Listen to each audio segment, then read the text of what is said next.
നാളത്തെ ട്രേഡിംഗ് സെഷനിൽ ഇടിയാൻ സാധ്യതയുള്ള രണ്ട് സ്റ്റോക്കുകളെ കുറിച്ചാണ് നമ്മൾ ഇന്നത്തെ വീഡിയോയിൽ ഡിസ്കസ് ചെയ്യുന്നത്. ഒന്നാമത്തെ stock tech Mahindra. Tech Mahindra ഇന്ന് 0.43% ഉയർന്ന് 1190 ക്ലോസിംഗ് നൽകി. 1.16 ലക്ഷം കോടി രൂപയുടെ മാർക്കറ്റ് ക്യാപ്പുള്ള കമ്പനിയുടെ valuation 37.5, dividend yield 2.35%, 52 week high 1416, 52 week low 981.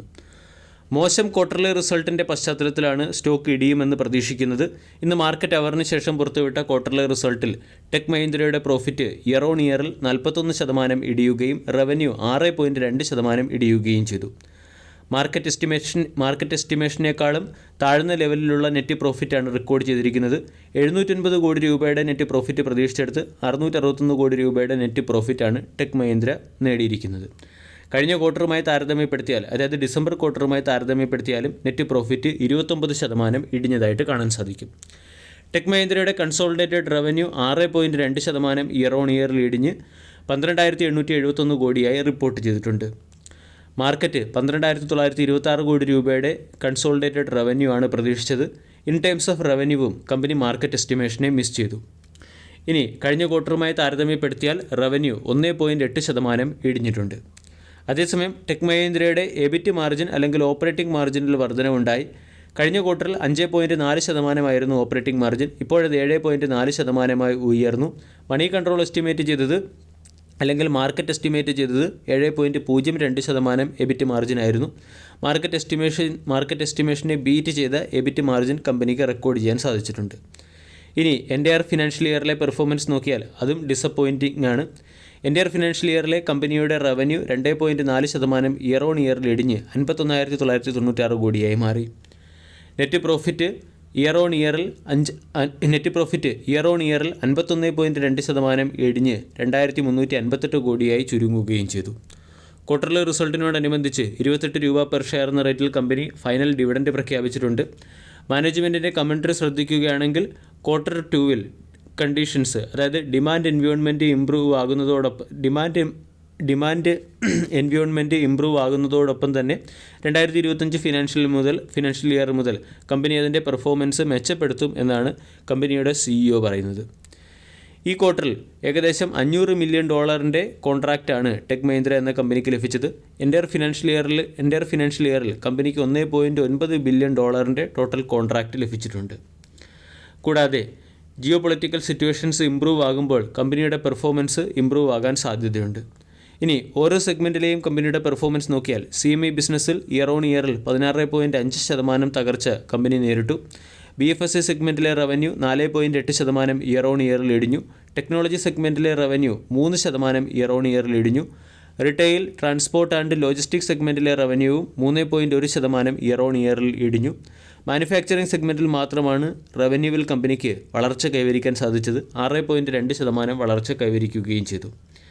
ഇതോടൊപ്പം തന്നെ ഈ ക്വാർട്ടറിൽ $500 മില്യൺ ടോട്ടൽ കോൺട്രാക്റ്റ് കമ്പനിക്ക് നേടാൻ സാധിച്ചു. ടെക് മഹീന്ദ്രയുടെ ക്വാർട്ടർലി റിസൾട്ട് സമ്മറൈസ് ചെയ്യുകയാണെങ്കിൽ കമ്പനിയുടെ നെറ്റ് പ്രോഫിറ്റും നെറ്റ് റവന്യൂവും മാർക്കറ്റ് എസ്റ്റിമേഷനെ മിസ് ചെയ്യുകയും കഴിഞ്ഞ ക്വാർട്ടറുമായി താരതമ്യപ്പെടുത്തിയാലും ഇയർ ഓൺ ഇയറുമായി താരതമ്യപ്പെടുത്തിയാലും ഇടിയുകയും ചെയ്തിട്ടുണ്ട്. എബിറ്റ് 9% ഇടിഞ്ഞ് 638 കോടിയിലേക്ക് എത്തി. 965 കോടി രൂപയുടെ എബിറ്റ് പ്രതീക്ഷിച്ചെടുത്താണ് 638 കോടിയുടെ എബിറ്റ് റിപ്പോർട്ട് ചെയ്തിരിക്കുന്നത്. എബിറ്റ മാർജിൻ 7.4% പ്രതീക്ഷിച്ചെടുത്ത് 4.95% എത്തുകയും ചെയ്തിട്ടുണ്ട്. ഇനി ടെക് മഹീന്ദ്ര എന്ന സ്റ്റോക്കിനെ സംബന്ധിച്ചിടത്തോളം 1000 പ്രധാനപ്പെട്ട ഒരു സപ്പോർട്ട് ലെവലാണ്. രണ്ടാമത്തെ സ്റ്റോക്ക് വേദാന്ത ഇന്ന് 1.16% ഇടിഞ്ഞ് 379 രൂപയ്ക്കടുത്ത് ക്ലോസിംഗ് നൽകി. 1.41 ലക്ഷം കോടി രൂപയുടെ മാർക്കറ്റ് ക്യാപ്പുള്ള കമ്പനിയുടെ valuation 29.92, dividend yield 16.4%, 52 week high 396, 52 week low 208. 52 week ഹൈയിൽ നിന്നും സ്റ്റോക്കിലൊരു പ്രോഫിറ്റ് ബുക്കിംഗ് നടക്കുകയാണ്. ഇന്നത്തെ ദിവസം സ്റ്റോക്ക് 1.16% ഇടിയുകയും ചെയ്തു. വേദാന്തയുടെ ക്വാർട്ടർലി റിസൾട്ടും അത്ര മികച്ചതല്ല. കമ്പനിയുടെ നെറ്റ് പ്രോഫിറ്റ് ഇയർ ഓൺ ഇയറിൽ 27% ഇടിഞ്ഞു. സിങ്ക്, കോപ്പർ, അലൂമിനിയം തുടങ്ങിയവയുടെ വീക്ക് പ്രൈസും അതുപോലെ തന്നെ ഫിനാൻസ് കോസ്റ്റിൻ്റെയും പശ്ചാത്തലത്തിലാണ് വേദാന്തയുടെ പ്രോഫിറ്റ് ഇയർ ഓൺ ഇയറിൽ 27% ഇടിഞ്ഞത്. കഴിഞ്ഞ വർഷം 1881 കോടി രൂപയുടെ പ്രോഫിറ്റ് നേടിയെടുത്ത് ഇപ്പോൾ 1369 കോടി രൂപയുടെ പ്രോഫിറ്റ് മാത്രമാണ് കമ്പനിക്ക് നേടാൻ സാധിച്ചത്. കഴിഞ്ഞ ക്വാർട്ടറുമായി താരതമ്യപ്പെടുത്തുകയാണെങ്കിൽ അവിടെ ഇടിവ് കൂടും. കഴിഞ്ഞ ക്വാർട്ടറിൽ 2013 കോടി രൂപയുടെ നെറ്റ് പ്രോഫിറ്റ് വേദാന്തയ്ക്ക് നേടാൻ സാധിച്ചിരുന്നു. ഇനി revenue from operation year on ഇയറിൽ 6% ഇടിഞ്ഞ് 34,937 കോടിയായി റെക്കോർഡ് ചെയ്തിട്ടുണ്ട്. ഇവിടെ കഴിഞ്ഞ ക്വാർട്ടറുമായി താരതമ്യപ്പെടുത്തിയാൽ ഏകദേശം ഫ്ലാറ്റ് ആയിട്ടുള്ള റവന്യൂ ഫ്രം ഓപ്പറേഷനാണ് കാണാൻ സാധിക്കുക. ഇവിടെ കൺസോളിഡേറ്റഡ് എബിറ്റ 4% ഇടിഞ്ഞ് 8,969 കോടിയിലേക്ക് എത്തുകയും ചെയ്തിട്ടുണ്ട്. കമ്പനിയുടെ ഓരോ സെഗ്മെൻറ്റിലെയും പെർഫോമൻസ് മനസ്സിലാക്കാം. കമ്പനിയുടെ അലൂമിനിയം സെഗ്മെൻറ്റിലെ പെർഫോമൻസ് നോക്കുകയാണെങ്കിൽ അവിടെ പ്രൊഡക്ഷൻ 18% ഉയർന്നിട്ടുണ്ട്. Refining capacity 3.5 million tonne per annum എന്ന ലെവലിലേക്ക് എത്തിയിട്ടുണ്ട്. റിഫൈൻഡ് മെറ്റൽസിൻ്റെ പ്രൊഡക്ഷൻ 6% ഇയർ ഓൺ ഇയറിൽ വർദ്ധിക്കുകയും ചെയ്തിട്ടുണ്ട്. ഇനി സിങ്ക് സെഗ്മെൻറ്റിലെ അല്ലെങ്കിൽ സിങ്കിൻ്റെ പ്രൊഡക്ഷൻ നോക്കുകയാണെങ്കിൽ അവിടെ 47% ഇടിവാണ് വന്നത്. വേദാന്തയുടെ ഓയിൽ ആൻഡ് ഗ്യാസ് സെഗ്മെൻറ്റിലെ കമ്പനിയുടെ പെർഫോമൻസ് നോക്കിയാൽ 14% ഗ്രോസ് പ്രൊഡക്ഷനിൽ ഇടിവ് വന്നിട്ടുണ്ട്. ഏകദേശം ഗ്രോസ് പ്രൊഡക്ഷൻ 117.8 തൗസൻഡ് ബാരൽ എന്ന ലെവലിലേക്ക് എത്തിയിട്ടുണ്ട്. വേദാന്തയുടെ ക്വാർട്ടർലി റിസൾട്ടിലെ ഒരു പോസിറ്റീവ് സൈഡ് കമ്പനിയുടെ ബാലൻസ് ഷീറ്റിൽ വന്ന ഇംപ്രൂവ്മെൻറ്റ് തന്നെയാണ്. കമ്പനി ഈ ക്വാർട്ടറിൽ 6,185 കോടി രൂപയുടെ ഡെപ്റ്റ് റീപേ ചെയ്തിട്ടുണ്ട്. ഇതുവഴി കമ്പനിക്ക് മുകളിലുള്ള ടോട്ടൽ ഡെപ്റ്റ് 56,338 കോടിയിലേക്ക് കുറഞ്ഞിട്ടുണ്ട്. അതുപോലെ തന്നെ എബിറ്റ റേഷ്യോയിലും ഒരു ഇമ്പ്രൂവ്മെൻറ്റ് നമ്മൾക്ക് കാണാൻ സാധിക്കും. ഓവറാൾ സെഗ്മെൻറ്റിലെ പെർഫോമൻസും അത്ര മികച്ചതല്ല. അതേപോലെ തന്നെ പ്രോഫിറ്റ് ഇയർ ഓൺ ഇയറിലും ക്വാർട്ടർ ടു ക്വാർട്ടറിലും ഇടിയുകയും മാർക്കറ്റ് എസ്റ്റിമേഷനെ മിസ് ചെയ്യുകയും ചെയ്തു. ഈ ന്യൂസിൻ്റെ പശ്ചാത്തലത്തിൽ 400 എന്ന ലെവലിൽ വന്ന പ്രോഫിറ്റ് ബുക്കിംഗ് ചിലപ്പോൾ വേദാന്ത എന്ന സ്റ്റോക്കിനെ 350 എന്ന ലെവലിലേക്ക് എത്തിച്ചേക്കാം.